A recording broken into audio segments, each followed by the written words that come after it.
Do livro, foram vários livros pesquisados e o texto é de André Peixinho.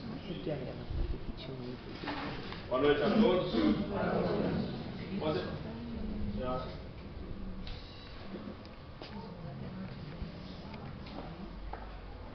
Olha, ficar falando aqui em 10 e 10, viu?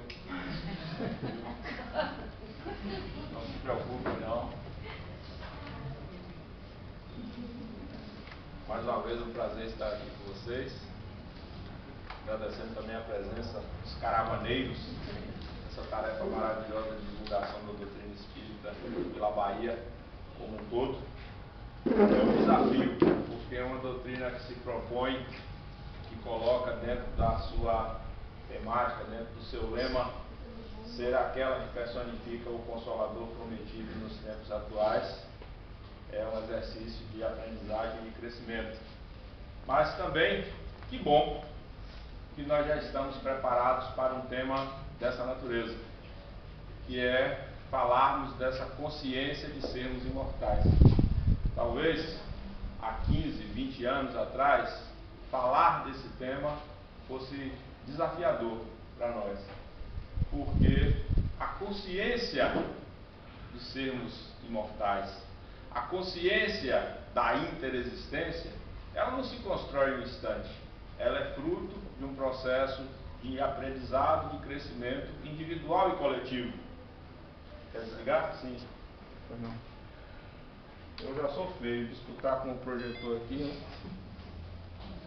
Então, nessa noite, dando continuidade ao que já foi falado aqui, a proposta da Federação Espírita do Estado da Bahia, com esse tema dentro da Caravana da Fraternidade, é fazer com que as casas espíritas, dentro da sua programação, dentro da sua temática, dentro dos seus trabalhos, nos diversos ambientes onde atuam, incluam a discussão da consciência da imortalidade dentro de seus trabalhos. Vai fazer assistência social? Vai. Então, na discussão da assistência social, inclua o tema da consciência da imortalidade. Vamos fazer a campanha do quilo? Vamos.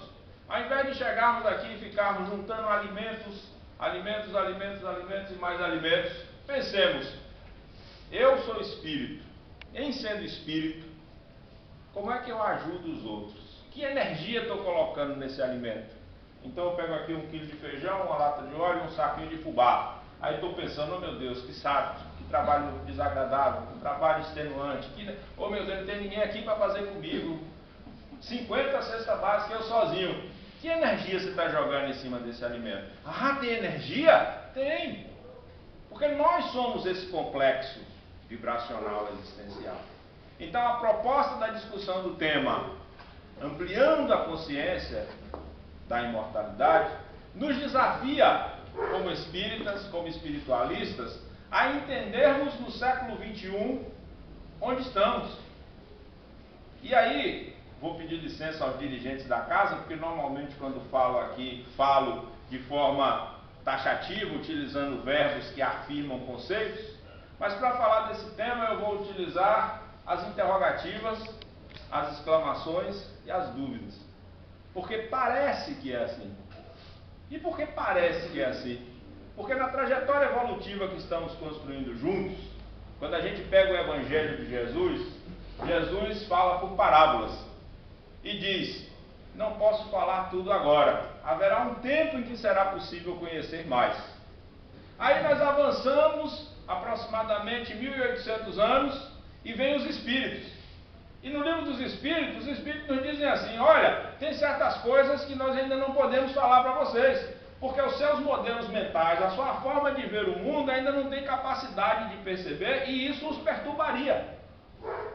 Então, progressivamente, como está no livro, na Lei do Progresso, nós vamos nos tornando mais inteligentes, mais capazes, mais amorosos e, consequentemente, vamos adquirindo a capacidade de obter conceitos novos, de obter aprendizagens novas.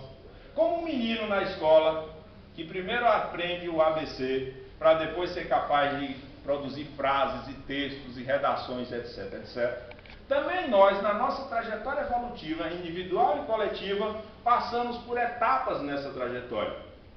E aí, nesses nossos começos, quero deixar claro alguns elementos que já foram falados aqui, mas que é importante abordar.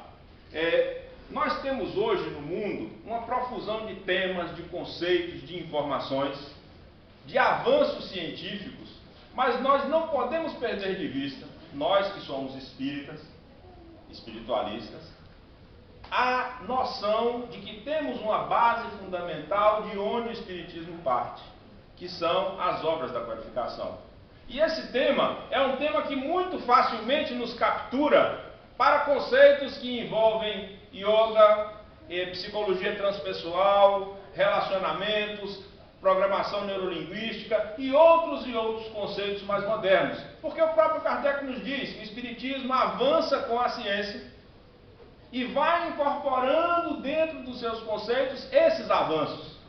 Porque a proposta de Allan Kardec não foi fundar um monumento como uma pirâmide inamovível.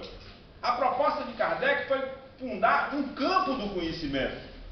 E esse é um desafio conceitual para o próprio movimento espírita. Quando Kardec estrutura o espiritismo, ele não o faz como quando o Alcorão foi escrito, quando a Bíblia foi escrita, ou quando outros livros sagrados foram escritos. Ou seja, toda a verdade está contida nesses textos, e a nossa tarefa é apenas desdobrar, aprofundar e reexplicar esses textos. Não! A proposta de Allan Kardec ao estruturar o espiritismo é fundar um campo do conhecimento. Assim como a biologia, a química, a física, a antropologia, o espiritismo tem como objeto de estudo as correlações do espírito com a matéria. De que maneira essas comunicações se processam? De que maneira esses fenômenos acontecem?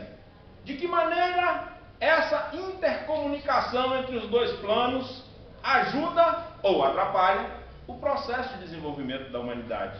Daí Allan Kardec dizer que o conhecimento dessa ciência, tal qual nós utilizamos os conhecimentos na medicina, da química, da física, da biologia, para que os médicos no seu processo curativo sejam capazes de resolver os problemas de doença.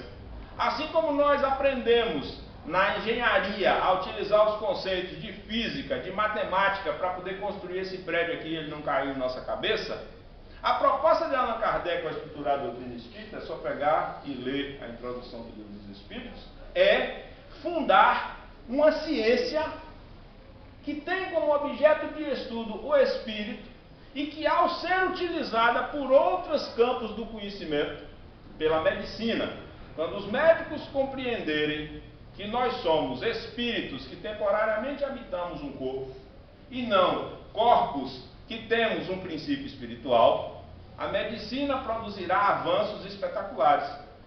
Herculano Pires, na abertura do livro Exteriorização da Sensibilidade, diz o seguinte: quando os médicos compreenderem os campos energéticos, compreenderem a influência dos espíritos, os transplantes serão feitos de forma mais segura.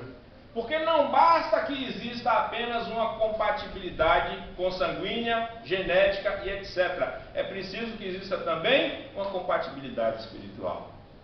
Esse livro de Albert de Rochat foi escrito no final do século XIX. A edição que eu tenho desse livro é de 1975. Então Herculano Pires deve ter escrito isso em torno de 1970. Recentemente eu estava assistindo um seminário via internet com aquele médico Deepak Chopra, e o Deepak Chopra estava falando no seu seminário,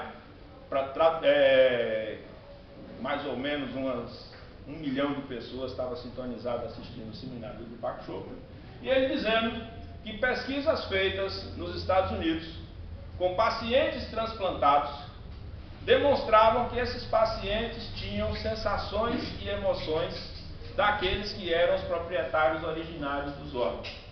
Ele narra um caso que para mim foi marcante, de uma jovem que recebeu um fígado transplantado e ela sentia na boca